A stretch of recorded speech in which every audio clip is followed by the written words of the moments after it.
Get ready to enter the Thrive Time Show. We started from the bottom, now we hit. We started from the bottom and we'll show you how to get here. We started from the bottom, now we hit. We started from the bottom, now we hit. We started from the bottom, now we're on the top. Teaching you the systems to get what we got. Colton Dixon's on the hooks, I break down the books. Z's bringing some wisdom and the good looks. As the father of five, that's why I'm alive.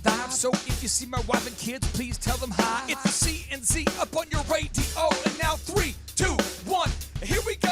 We started from the bottom, now we hit. We started from the bottom and we'll show you how to get. Hello, Miss Jillian. Claytron, how are you? I'm doing great. I'm doing great.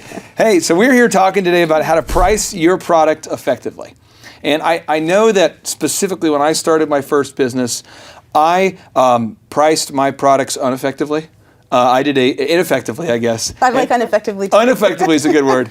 And I did it where I was pricing my products at a point where I couldn't possibly produce a profit. And it made it where no matter how hard I worked, I couldn't really ever get ahead.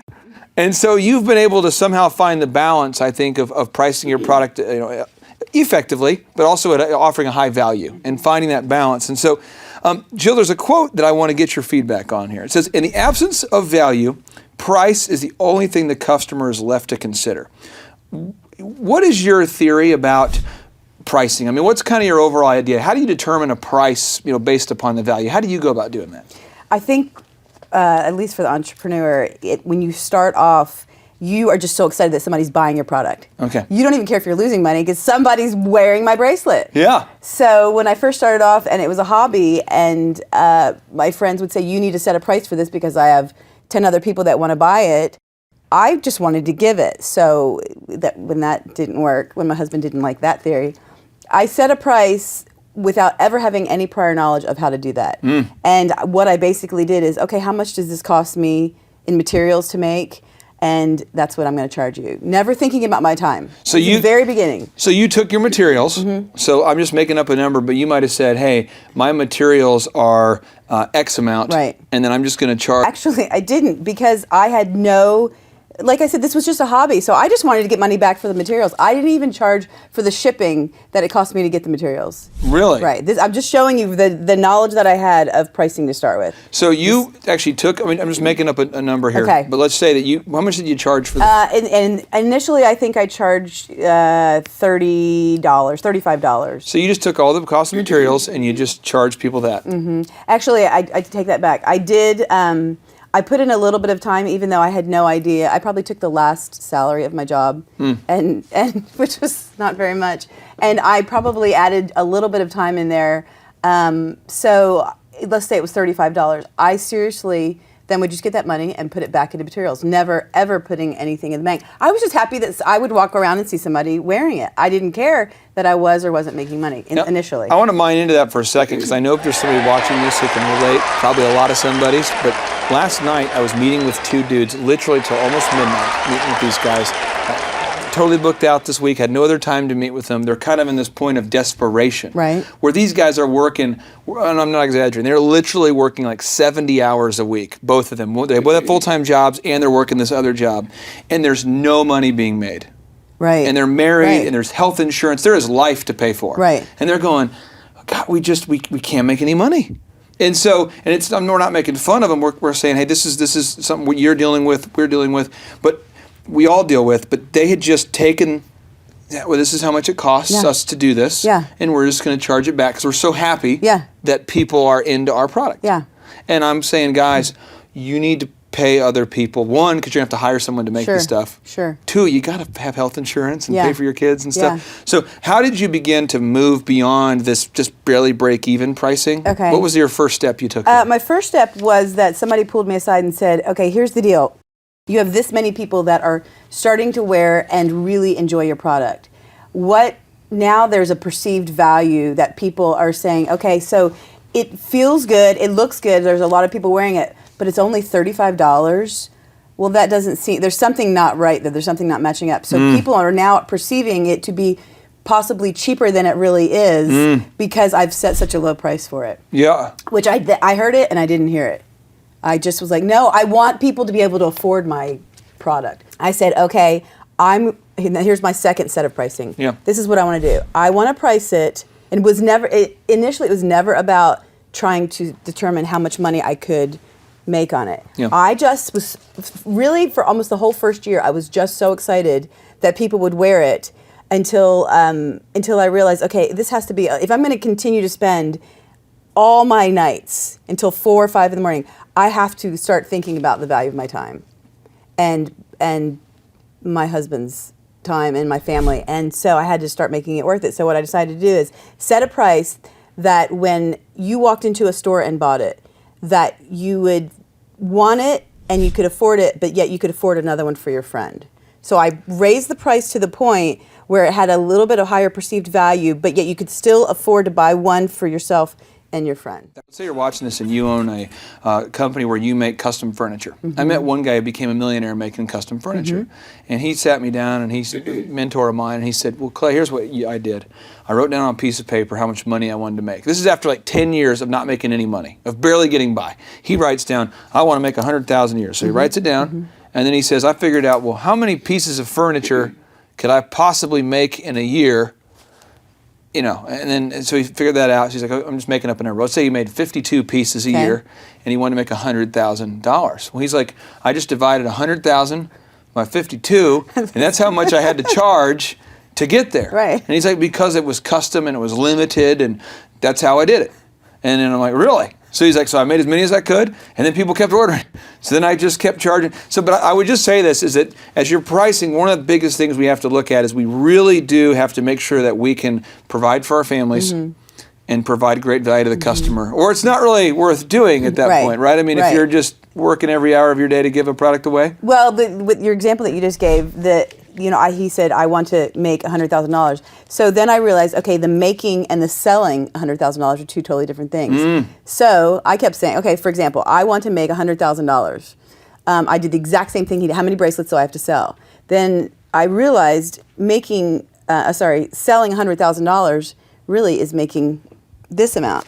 Two totally different concepts. So we're talking about how much you're keeping versus how much you're bringing in. Yes. So it's like, it's not how much you make of gross sales, it's how much you keep in your pocket at the end of the day. Right. But to somebody who's so excited about a new product that they've made that people are latching onto, you're not thinking about I sold $1,000 worth this week. You're not thinking I made, you're so excited that you actually sold that dollar amount. A little confession, I agreed to DJ every single night of the week at the Holiday Inn Select. Wow. For a group of impersonators. They're Las Vegas impersonators. Okay. So people who look like Tom Jones Sure. or look like Michael Jackson. They've had surgeries to look like these people. And I was so excited that that someone would validate me and book me every night of the week that I said yes. And my wife's like, do you realize that you're going to be at the Holiday Inn Select every single night? And I'm going, yeah, but this is, and then free she's like, dinner. are you making, and it's funny, that's what I actually asked for as part of my perk. Right. So I'm eating like lobster tails every night and stuff. But, and I didn't value my time, I didn't think about it, so I'm working all the time but not getting paid. I just want to encourage, if you're watching this and that sounds like you can call a timeout and you can really price things properly. And so we're going to go ahead and get into the variables that affect the costs here. Okay. Because there's a lot of things that factor in. Sure. And so the first thing we have to talk about here is we get into this idea of hard costs. And the hard costs actually associated with making the product. Right. So what are the costs that you want to think about when you determine hard costs? I mean, are you talking about the materials that go into it? Or what in your mind, whether it's bracelets or any other product, what are some of the hard costs that entrepreneurs maybe need to factor in? Okay, and I just want to say that it took me, for the first 2 years, I never really got into this. So this is something that, but it's okay, because this is something that you evolve into. Yeah. So now what I realize is my hard costs are the actual materials. So let's say the metals that I'm using, the exotic skins that I'm using, anything that goes into that product, whether it be tools that I use for that, anything that, like rivets, things that would go into it are what I would consider my actual. And one thing that I didn't do, and I didn't do this until years ago, and I'm just going to list off some things that I did not do, and maybe that way you're watching this, you'll go, well, what? You're stupid, and I won't make that same mistake. But I didn't factor in the cost of my office. Yeah. So I factored in my materials, but not my office. Right. So I guess I figured I would just office for free. Yeah. Somewhere. Yeah. I didn't factor in my hard cost of my phone. And the hard Right. cost are these things that don't go away. Every Yeah. month they're Yeah. there. Right. So like your phone, and then your office space. If you're watching this, Like overhead. overhead. So if you're watching this, I encourage you to write down, go ahead and take out a sheet of paper or type it here on the note section of Thrive. All of the things that cost you money that you wouldn't have as a cost if you weren't in business. And these are massive. I mean, there's, for me, it was health insurance, there's my cost of my office, there's the cost of my phone, there's the cost of the cable bill because the customers we had let them watch TV while they're in the lobby. There was the cost of, and it goes on and on, the cost of waters for your guests, the cost of your furniture, the cost of just anything that is a cost of doing business. We need to factor that into the costing here. Now, the next thing we get into here is the cost that actually associated with selling the product, like distribution. Can you walk me through the sales-related costs? Like, how many people do you have to pay to get your product into stores? I mean, because you're making it here in Tulsa, but is there like a middleman and then a man between the middleman and then the man? Or? No, we just have inside sales. You do? So, but it's still, okay, you're talking about the person who makes the product. Yep. Now that you can go far back. You can me initially designing the product, having then you have the production team that helps make the product. Then you have the sales people that help sell the product. So there's at least 3 people in there. Now, let me ask you this, because I think there's a lot of people watching this who want to make a product someday, or maybe they have a great idea. Maybe you're watching, you have an awesome idea, and you just kind of don't know. I've heard other people, they have a salesperson. Like, so let's just say that I had a salesperson who works directly for me because I'm the inventor. Sure. But then they sell it to another salesperson who sells it, like they sell it to a rep? We had a couple sales reps.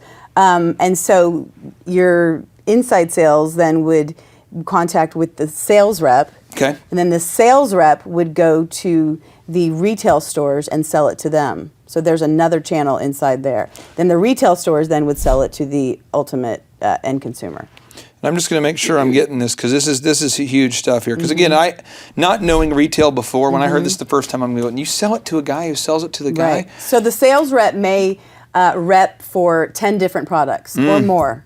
There are rep groups that actually rep your product and then a multitude of other products. And they go to the actual retail stores. They go to the store, and this is how I pictured. This is how mentally I had to understand it at first. So they could drive around in a car, and in their back seat they have 10 different items from 10 different companies. They'll walk into a store and say, "This is what we're showing today." This is just how the show Oklahoma, the play Oklahoma. The peddler. So he'd go around and he'd have, although they were probably all his, but I picture it to be just somebody going around to different retail locations and saying, "This is what I have today, and your product is one of them." Yeah.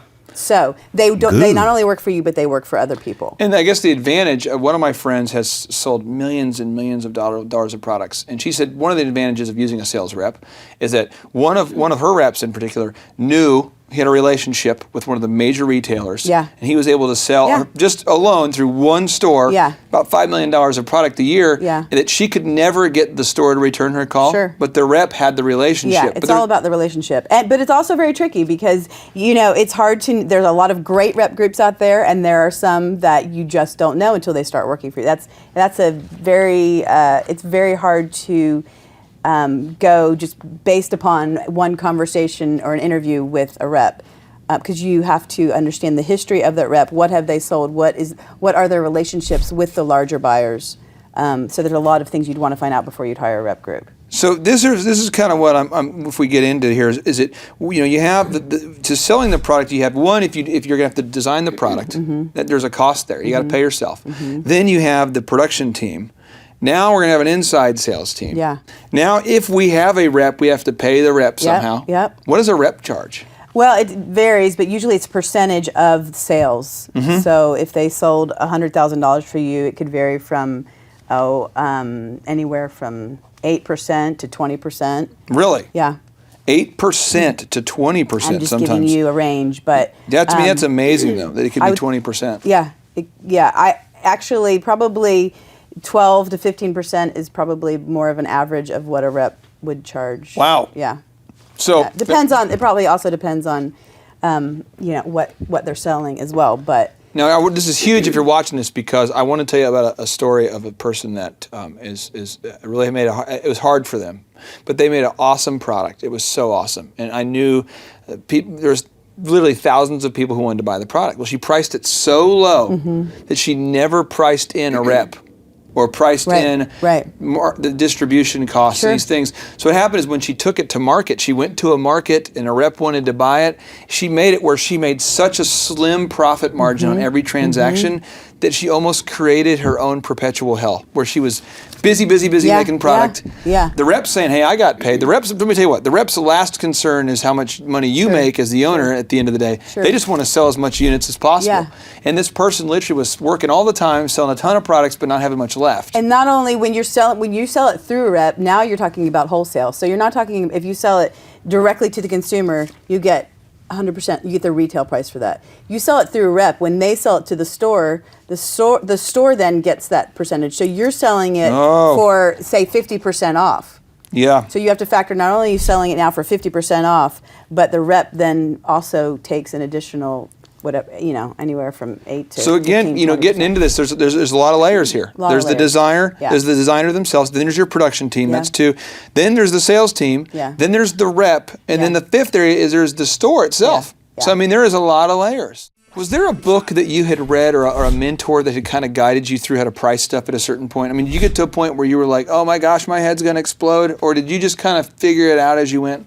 I am probably still at the point where I sometimes feel like my head is going to explode. I was laying in bed last night and I thought, you know what? Of all the things, and I did not read a book, I really, this is what I do, and I don't even know that I want to say this, because maybe you want to turn it off for a second. Not really. I a lot of times go on my gut, on how I feel as I put myself in the buyer's place. When I think about pricing something, it's not always hard, fast, this is the formula that I use to create it. A lot of times I go on how I feel that product should be priced. So it's a very, very tricky thing to do. I think even for people who've been in this for a very long time, there's not always an exact formula. I would say this, and I'm not at all disagreeing with you. I think the one thing you have to look at is, if you're watching this, there are people who go out here right now every day and they charge $4.50 for a coffee. In New York, I know of a business I can think of right now where they're famous for these $5 and $7 muffins. Well, to me, a $7 muffin had better sing me a song, and it had better serenade me, and just the muffin better communicate with me as on a friend level for $7. But they charge $7. People line up every day and pay $7 for these muffins because they're home with a $7 muffin. Now, I know other businesses that are in the same city, within walking distance of that place, that are trying to sell them for 99 cents and trying to sell a ton just to break even. So I think it's important that as you price your product, at least think about trying to how you can financially support yourself, factor that in, and then factor in what the consumer wants too, and then sort of figure this out. Now, I just want to say one thing. When I say I go on my gut, I only say that now based upon what I've learned, that I am now I'm in the business of actually making some money, and then I decide. So I've learned how to factor in all the hard costs and all the actual cost of the product, and then from there I sometimes decide, okay, this feels right at this price. But that's only after I've learned to factor in the cost. Well, and then kind of skip around here just a little bit, but then we get onto marketing costs. So forget, now I say marketing. What is marketing? I mean, just make sure you're getting this. We have as it relates to sales and getting the product into the store, you've got the designer, the production team, the sales rep, the store itself. You got to factor in. But marketing is, you got to have a great website. You have to have, what are all the things in your mind when you say great marketing? What are all the tools at a bare minimum that you need to have, really, if you want to get your product into stores? What are the bare minimum marketing? Do you need to have a great website and video? What all do you need to have before a rep will take you seriously, or before a store will take your product seriously? I think you absolutely have to have a website. So website number one, factor that in. Website? I think you have to have a personality. Okay. You have a personality, let people. So if you're watching this and you have a little personality where you're kind of not passionate about your product outwardly, maybe you want to hire someone to be. It depends on the product, on whether you have to have a personality or not. You as a DJ, obviously, that your personality had to. That was first. Oh yeah. oh yeah, oh yeah, oh yeah, oh yeah. Yeah, first and foremost. You don't have to have a personality to be able to sell your product, but if somebody's selling the product for you, they have to have a personality, clearly. It all depends on the product as to what marketing materials that you have to have. But if you want to introduce stores to your product, you have to have great packaging. You have to have, there's so many factors that could be involved into presenting your product, but it's hard. Depending on the product, I don't want to. Can I get you a little checklist of ones? Sure. And you tell me whether you think they're essential. Okay. Do you feel like you have to have a website? Yeah, again, depending on the product, but yes, for most retail products, yes, I would say you need a website What about to be taken seriously. packaging? It's everything. Packaging, okay, it's everything. Now, what about cards? Do I need to have a business card, or can I say my name is John? Here's, I just write my name on a piece of paper. I think it's important to have something to leave people with, and I think the quality of that is also very important. What about a one sheet? Like a one sheet of paper. A lot of times you hear in retail sales or in the world of retail, they say you need to have a one sheet, a sheet that explains everything your company does on one sheet. Do you need a one sheet? I don't think it's absolutely necessary. I don't think it hurts, but I don't think it's imperative. Okay, so it wouldn't hurt you to have a one sheet, No, but it it's doesn't not hurt end of the that. world? No. Okay. Anything else you can think of where you say, before you're going to market your product, you really need at least, do you need a video? Do you have to have video? Don't have to have a video. Don't have to have video. There are things that don't hurt it at all, that actually help it, that legitimize it. That if somebody told me about their product, the first thing I'm doing is I'm going to look at their website. And their website tells me a lot about who they are. What about professional photography of the product? Do you need to have great photography, or can you take and go, bam, took that on my Samsung, bam, took that on my iPhone, these are my product photos, or do you need to have some pro photos of your product? I think that photos are as important to me as packaging. However, I do think that in this day, you don't have to necessarily have the best. There are a lot of great photos that can be taken. Yeah. Without hiring a very expensive photographer. Maybe you have to. So even if, let's say it's not related to the budget, but you want to make sure Right. the photos look good. Absolutely, yeah. That again, you could tell me all about your product, and it could sell for X amount of dollars, and it could be awesome quality. And I go to your website, and I see the photos, and I'm turned off. A couple weeks ago, I was talking to these ladies, and particularly I was talking to a couple ladies just a few weeks ago, and they're in my office getting super emotional. They're great ladies, but they're going, "You mean we have to have a website?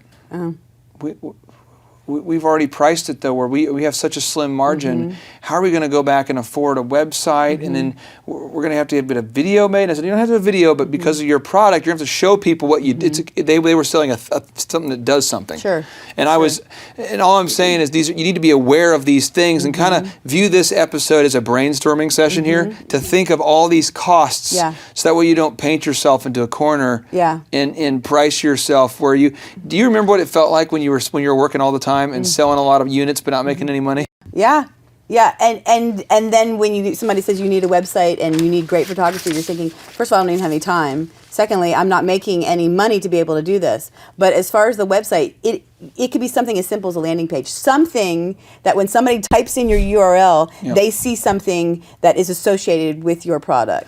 Even if it's and there's a lot of easy ways to go about doing that. Okay, let's say this. Let's say I'm watching this, and I grew up in a area where I grew up in a small town called Cokato. Population of 2,038 people. Nobody in our town had a lot of money. If I'm watching this and I'm on a tight budget In Cokato? in Cokato right now, because you can make a product in Cokato. Okay. You could do it I'm and sure sell they it. do. Yeah, you can sell it all over the world. There's Right. actually a company that makes saunas. They're one of the Okay. top sauna Wow. manufacturers in the world. What would be like a way to go build a website on a cheaper cost? Is there a way to do that if you're? Yeah, there's a lot of ways you can do it. One of the I think I told you this the last time we were together was Shopify.com. Yeah. It's a very easy way, and it can walk you through how to build your own website, and it's a great place for entrepreneurs to get started. And I know a lot of people do. And you can do it yourself. You don't have to go out and hire somebody. The thing that I would invest money in is really, really good pictures. Really good pictures. Really good pictures. And, I've taken some great pictures with my iPhone. Yeah. And there are some great even apps on photoshopping your own picture, and they can make them look awesome. But I think that is something that I would not I wouldn't skimp on. I just want to encourage, if you're watching this and you don't have a lot of money, these are things you can do. Yeah. And if you want some specific, more branding ideas, we have an awesome episode we recorded with Jill that really gets into that as well. Now, Jill's, we're factoring in our costs. We're just adding in all these costs. And hopefully you're watching this and I hope you're not like crying at this point. You're not going, oh, it's so expensive. But these are all costs you have to think about. Sure. Now we get into administrative costs. And these are the costs where they're like these office expenses that we don't factor in, but they happen. I know for me, like, my highlighter budget is insane. I mean, it seems like you bring the highlighters into the office and they all disappear. It's probably me. I'm probably taking them home and forgetting them somewhere. But highlighters. I have no pens because we buy pens and I don't know where they go. And they're probably nice pens. You buy them, they disappear. Yeah, no idea. Then we have paper. Sure. Printers, we have computers, we have, we go on and on. Yeah. But as you're watching this, I want you to think about some of these costs that are inside the office. Computers aren't free. Yeah. Is there any administrative cost that surprised you in that first year where you were like, man, it is so expensive I couldn't believe how much money we're spending here. Because I was overwhelmed by highlighters, pens, papers, computers, printers. I was just like, are you kidding me? We're spending this much on that? Anything else you should factor in? Oh gosh, the funny, because I'm sitting here learning from you, because there's so many, I have 12 full-time employees now, and there's so many things that we use that I probably don't factor in that I should factor in.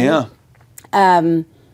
Gosh. Well, it's like therapy. It's like Thrive is like entrepreneurial therapy. No, yeah, I learn from you every time I sit with you. I learn from you. So I'm just thinking, if you're watching this, I want you to just brainstorm for a second. Literally, what I would encourage you to do, this is what I do. I look around the office and I think about all of the things that I have around me and what does that cost? Or I'll go into someone else's office. If I don't, I remember I really had a hard time pricing one of my products.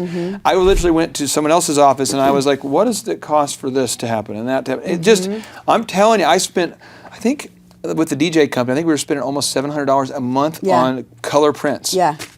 Mailing them to schools and weddings and bridal consultants. Yeah. It just, these costs happen. I just want to encourage you to think about this. Toner for the printer. That's not cheap. Toner. Yeah, toner. That's expensive. One of those, and there are things that just happen on a regular basis that you don't even think about. You have to purposely sit down and think about it, because you can lose a lot of money by these hidden costs. I'm going to go over this little checklist, and you tell me whether you think that most business owners should factor this in. Okay.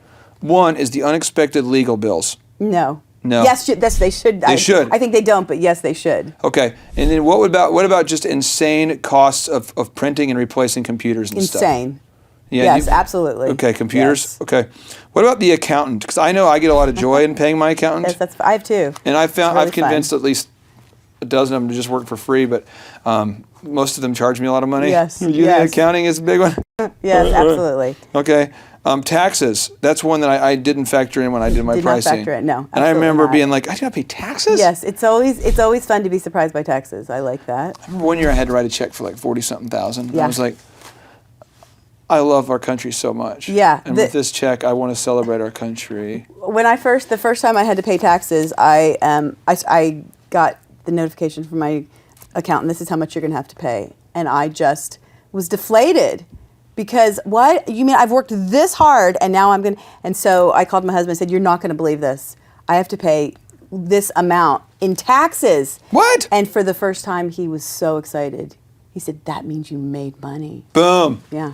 Other costs. Postage is massive. Massive. It seems like shipping things. That's shipping is just the postage, the shipping. Yeah. That whole deal is massive. I'm bringing these up because I know you're watching this and we're not factoring it in. We're forgetting about it. At the end of the year, you're going, what happened to all my money? But if we think of these costs and we add it into our pricing, now we're good. Absolutely. I mean, these are just things that have to happen. Yeah.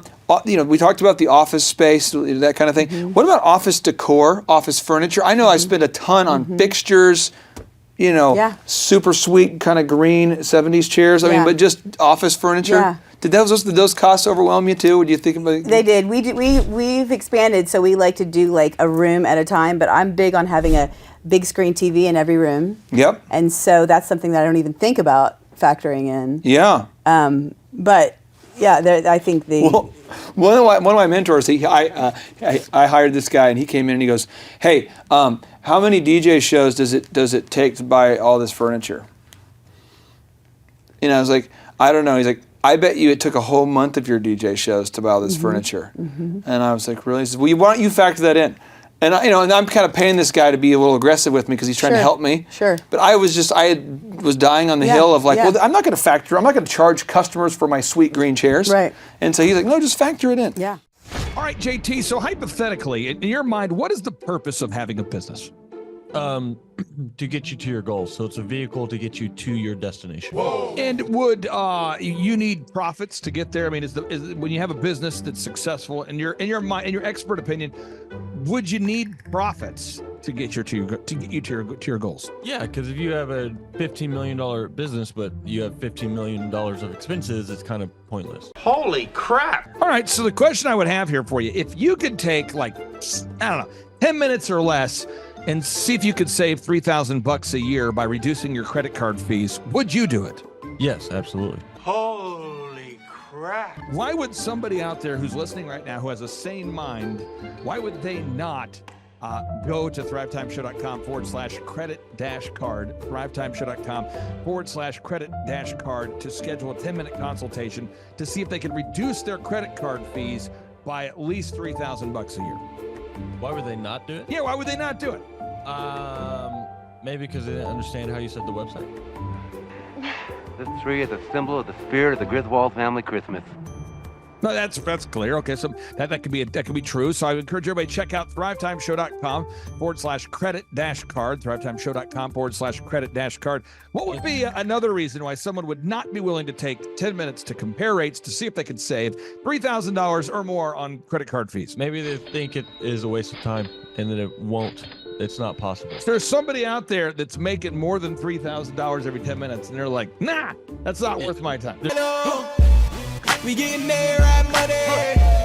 We getting there, right money. There's probably someone out there that would think that. Well, I'll just tell you, folks, if you're out there today and you're making less than $3,000 per 10 minutes, I would highly recommend that you go to thrivetimeshow.com/credit-card because you can compare rates, you can save money. And, the big goal, in my opinion, of building a business is to create time freedom and financial freedom. And in order to do that, you have to maximize your profits. Holy crap! Now, one way to maximize your profits is to increase your revenue. Another way to do it is to decrease your expenses. It's a profit deal. It takes the pressure off. JT, is there any other reason why somebody would not be willing to take 10 minutes to compare rates to see if they could save a total of $3,000 a year on average? I am at a loss and I cannot think of any other. Shampoo is better. I go on first and clean the hair. Conditioner is better. I leave the hair silky and smooth. Oh, really, fool? Really? Stop looking at me, Swan. Well, let me tell you a good story here real quick here. I actually, years ago, compared rates with this company here called IPS. It's Integrated Payment Services. And I scheduled a consultation. I don't know that I was skeptical. I just thought, whatever, I'll take 10 minutes. I'll compare rates. I can't tell. You can tell me I'm a doctor. No, I mean, I'm just not sure. Or can't you take a guess? Well, not for another 2 hours. You can't take a guess for another 2 hours? And in my case, in my particular case, I save over $20,000 a year. Holy crap! Wow. Which is, like groceries when my wife goes to the organic stores. Find everything you need today? Yeah. Great, okay. Oh, God. No. Everything okay, ma'am? It's just that you've only scanned a few items and it's already $60. I'm so scared. Okay, I'm a trained professional, ma'am. I've scanned a lot of groceries. I need you to stay with me. It's just that my in-laws are in town and they want a charcuterie board. Well, this isn't gonna be easy, so I need you to be brave, all right? What's your name? Patricia. Trisha, all right. I need you to take a deep breath. We're about to do the cheese. That's the difference between eating organic and not organic. So because my wife eats organic, I had to take the 10 minutes needed to compare rates to save the $20,000 a year on credit card fees just for one of my companies. One question, what's the brand name of the clock? The brand name of the clock, Rod. Do we have name of the clock? It's an elegant from Ridgeway. It's from Ridgeway.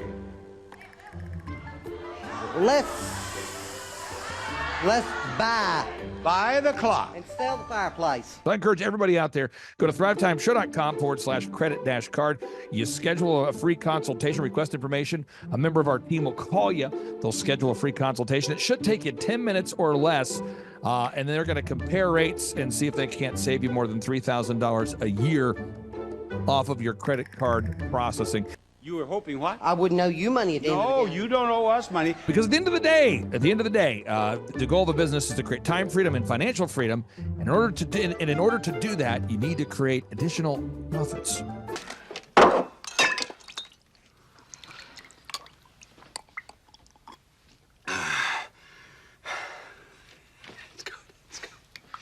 The number of new customers that we've had is up 411% over last year. We are Jared and Jennifer Johnson. We own Platinum Pest and Lawn and are located in Owasso, Oklahoma.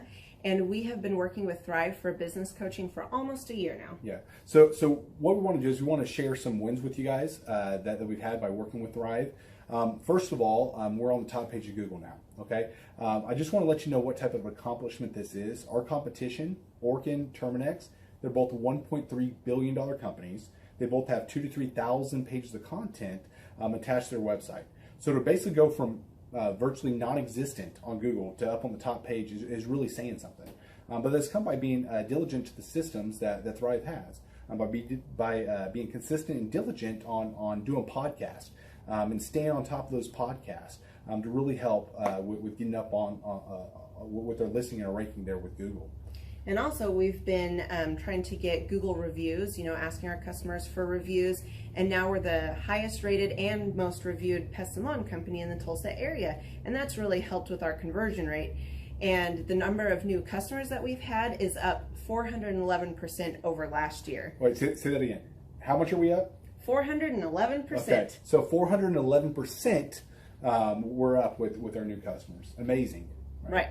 So not only do we have more customers calling in, we're able to close those deals at a much higher rate than we were before. Right now, our closing rate is about 85%, and that's largely due to, first of all, like our Google reviews that we've gotten people really see that our customers are happy, but also we have a script that we follow. And so when customers call in, they get all the information that they need. That script has been refined time and time again. It wasn't a one and done deal. It was a system that we followed with Thrive in the refining process, and that has obviously the 411% shows that system works. Yeah. So here's a big one for you. So last week alone, our booking percentage was 91%. We actually booked more deals, more new customers last year than we did the first 5 months. Or I'm sorry, we booked more deals last week than we did the first 5 months of last year from before we worked with Thrive. So again, we booked more deals last week than the first 5 months of last year. And it's incredible. But the reason why we have that success is by implementing the systems that Thrive has taught us and helped us out with. So. Some of those systems that we've implemented are group interviews. That way we've really been able to come up with a really great team. We've created and implemented checklists. That way everything gets done and it gets done right. It creates accountability. We're able to make sure that everything gets done properly, both out in the field and also in our office.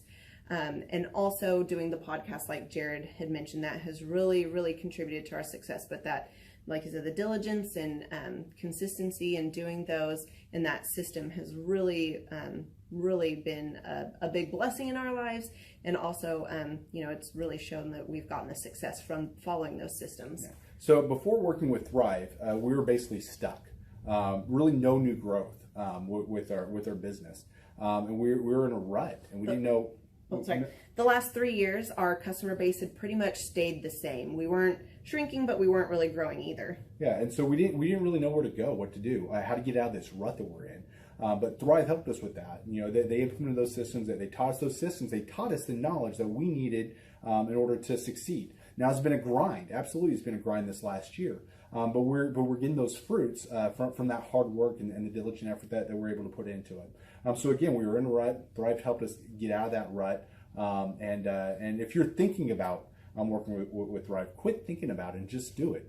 Do the action. and you'll get the results. It will take hard work and discipline. But that's what it's going to take in order to really succeed. So we just want to give a big shout out to Thrive, a big thank you out there to Thrive. We wouldn't be where we're at now without their help. Hi, I'm Dr. Mark Moore. I'm a pediatric dentist. Through our new digital marketing plan, we have seen a marked increase in the number of new patients that we're seeing every month, year over year. One month, for example, we went from 110 new patients the previous year to over 180 new patients in the same month. And overall, our average is running about 40 to 42% increase month over month, year over year. The group of people required to implement our new digital marketing plan is immense, starting with a business coach, videographers, photographers, web designers. Back when I graduated dental school in 1985, nobody advertised. The only marketing that was ethically allowed in everybody's eyes was mouth-to-mouth marketing.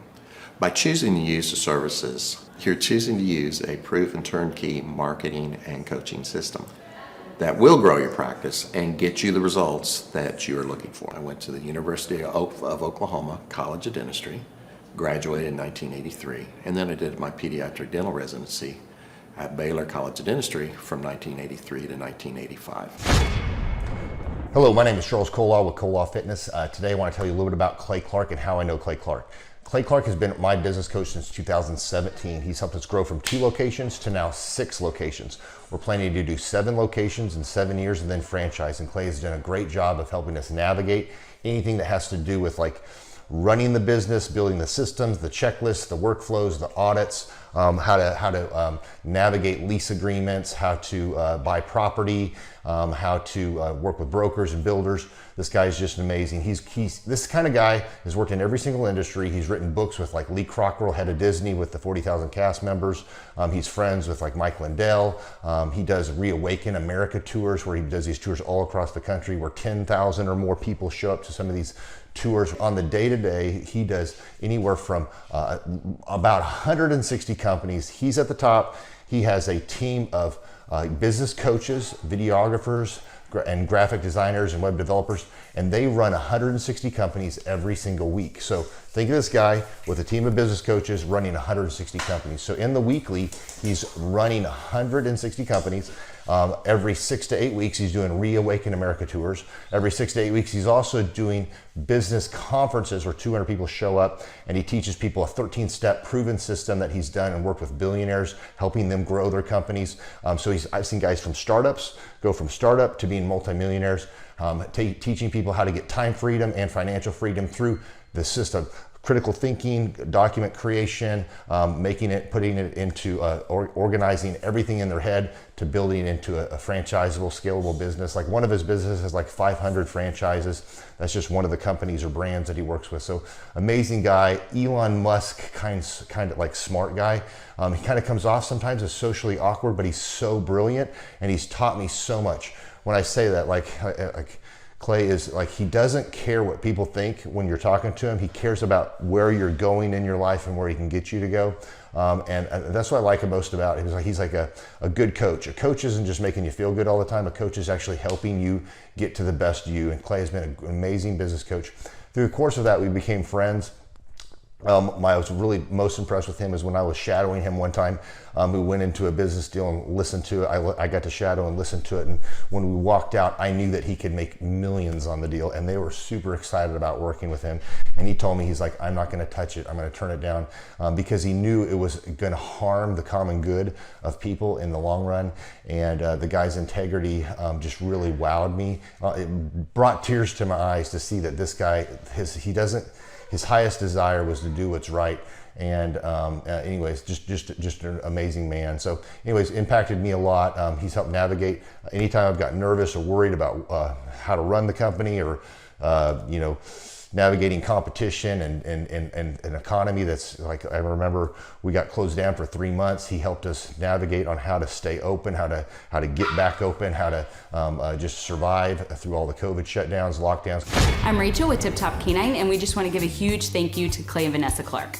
Hey guys, I'm Ryan with Tip Top Canine. Just want to say a big thank you to Thrive 15. Thank you to Make Your Life Epic.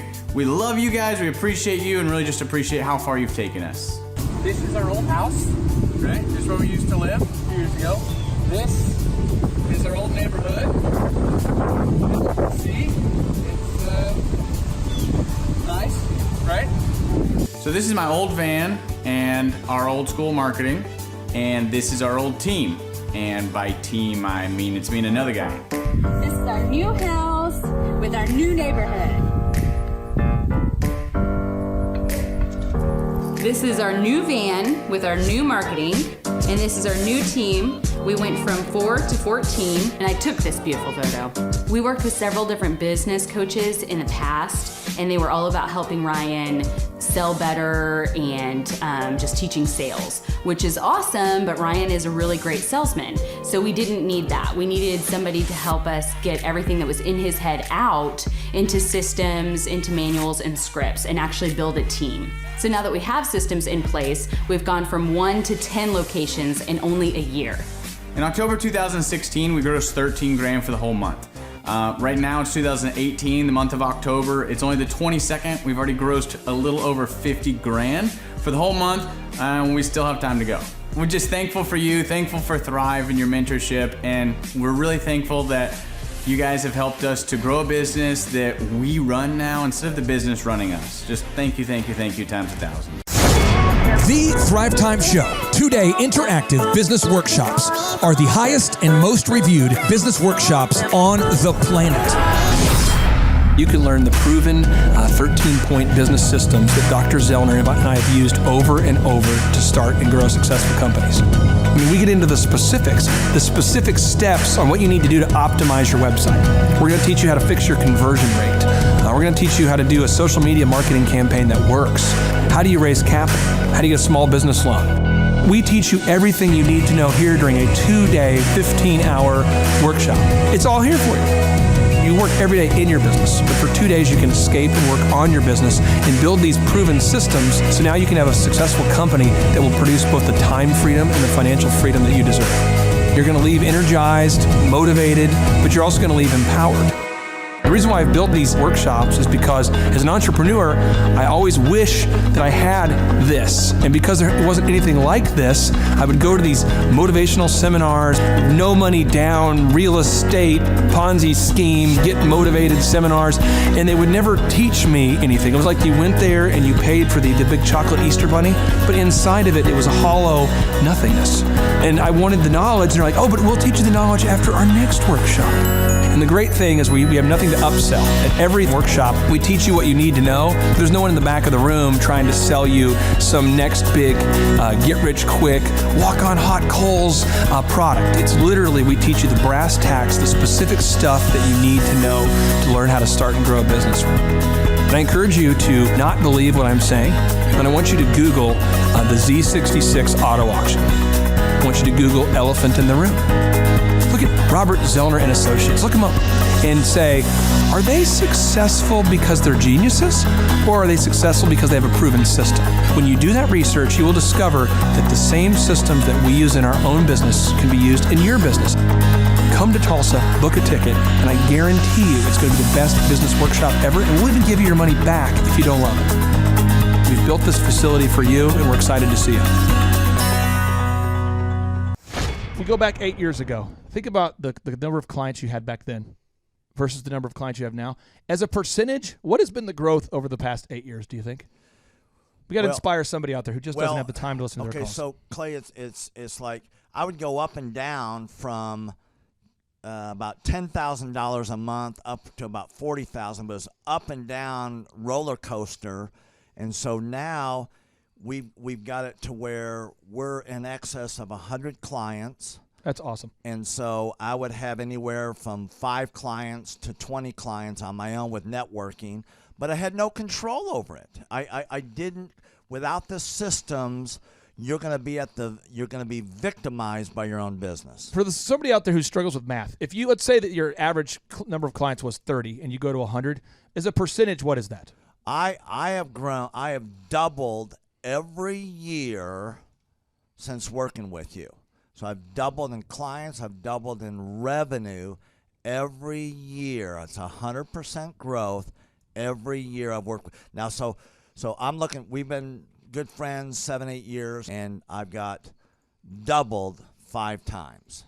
Which is just incredible. I mean, the first time you do it, that's one thing, but when you do it repeatedly, yeah, I mean, that's unbelievable. We're working our Blessed Assurance off this year to double. We're planning on doubling again. We're incorporating some new things in there to really help us do it, but we are going to double again this year.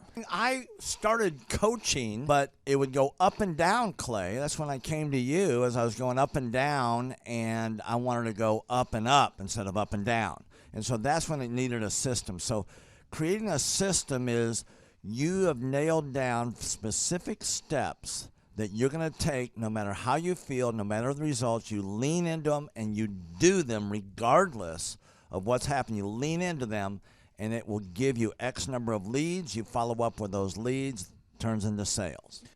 Well, I tell you, it's if you don't have a script and you don't have a system, then every day is a whole new creation. You're creating a lot of energy just to figure out what are you going to do. Right. And the best executives, Peter Drucker is a father of modern management. He said the most effective executives make one decision a year. What you do is you make a decision, what is your system, and then you work like the Dickens to make sure you follow that system. And so that's really what it's all about. So with a script here, we have a brand new gal that just came in working for us. She nailed down the script, and she's been nailing down appointments. Usually we try to get one appointment for every 100 calls. We make 200 to 300 calls a day per rep. Right. And she's been nailing down 5 and 8 appointments a day. Somebody out there's having a hard time. That script. So she's making how many calls a day? She's making between 200 and 300 calls a day. Whoa. And our relationship is weird in that we do. If someone were to buy an Apple computer today, yeah, and or let's say you bought a personal computer, a PC, the computer is made by, let's say, Dell, but then the software in the computer would be Microsoft, let's say, or Adobe or whatever that is. So I basically make the systems. And you're like the computer, and I'm like the software. It's kind of how I would describe our relationship. Yeah. Tim, I want to ask you this. You and I reconnected. I think it was in the year 2000 and what was it? Maybe 2010. Is that right? 2011, maybe, or no, maybe further down the road. Maybe 2013. 2012. Okay, so 2012, and at that time I was 5 years removed from the DJ business, and you were how many years removed from tax and accounting software? It was about 10, 11 years. We met, how did we re-meet? What was the first interaction? There was some interaction where you and I first connected. I just remember that somehow you and I went to Hideaway Pizza. But do you remember when we first reconnected? Yeah, well, we had that speaking thing that... there it was. So it was Victory Christian Center. I was speaking there. My name is Robert Redmond. I actually first met Clay almost 3 years ago to the day. I don't know if he remembers it or not, but I wasn't working with him at the time. I asked to see him and just ask him some questions to help, direct my life, to get some mentorship. But I've been working with Clay for now just over a year. The role I play here is a business coach, business consultant. I work with different businesses implementing best practice processes and systems that I have learned here by working with Clay. And the experience working here has, to put it real plainly, has been just life-changing. I have not only learned new things and have gained new knowledge, but I have gained a whole new mindset that I believe wherever I end up will serve me well throughout the rest of my life. Since working with Clay, I have learned so much. I mean, I would like to say almost everything about business in terms of the different categories. I haven't learned it all. But I've learned all about marketing. I've learned about advertising. I've learned about branding. I've learned how to create a sales process for organizations in any industry. I've learned how to sell. I've learned how to create repeatable systems and processes and hold people accountable. How to hire people. It's almost like every aspect of a business you can learn. I have learned a lot in those different categories. And then again, the mindset that I've gained here has been huge. Working here, you can't you can't be a mediocre person. You are a call to a higher standard of excellence. And then as you're called to that standard here, you begin to see those outcomes in every area of your life. That standard of excellence that you want to implement no matter what you're involved in. I would like to describe the other people that work with Clay are people that are going somewhere with their life. Marshall in the group interview talks about how the best fits for this organization are the people that are goal-oriented. So they're on their own trajectory, and we're on our own trajectory. And the best fits are those people where there can be a mutually beneficial relationship, that as we pursue our goals and we help the business pursue those goals, the business helps us pursue our goals as well. And so I'd say people that are driven, people that want to make something of their lives, people that are goal-oriented, they're focused, and they're committed to overcoming any adversity that may come their way. Clay's passion for helping business owners grow their businesses it's unique in that I don't know if there's anyone else that can be as passionate. Whenever a business starts working with Clay, it's almost as like Clay is running that business in the sense that he has something at stake. He's just serving them. They're one of his clients, but it's as if he is actively involved in the business. Whenever they have a win, he's posting it all over his social media. He's shouting it across the room here at Thrive. He's sending people encouraging messages. He can kind of be that life coach and business coach in terms of being that a motivator and that champion for people's businesses. It's again unique because there's no one else I've seen get so excited about and passionate about other people's businesses. The kind of people that wouldn't like working with Clay are people that are satisfied with mediocrity. People that want to get through life by just doing enough, by just getting by. People who are not looking to develop themselves, people who are not coachable, people who think that they know it all and they're unwilling to change. I would say those are the type of people. In short, anyone that's content with mediocrity would not like working with Clay. So if you're meeting Clay for the first time, the advice I'd give you is definitely come ready to take tons of notes. Every time Clay speaks, he it gives you a wealth of knowledge that you don't want to miss. I remember the first time that I met Clay, I literally carried a notebook with me all around. I was looking at this notebook the other day, actually. I carried a notebook with me all around, and I just took tons of notes. I filled the entire notebook in about 3 or 4 months, just from being around Clay, following him, and learning from him. And then I would say, come coachable. Be open to learning something new. Be open to challenging yourself. Be open to learning and adjusting parts about you that need to be adjusted.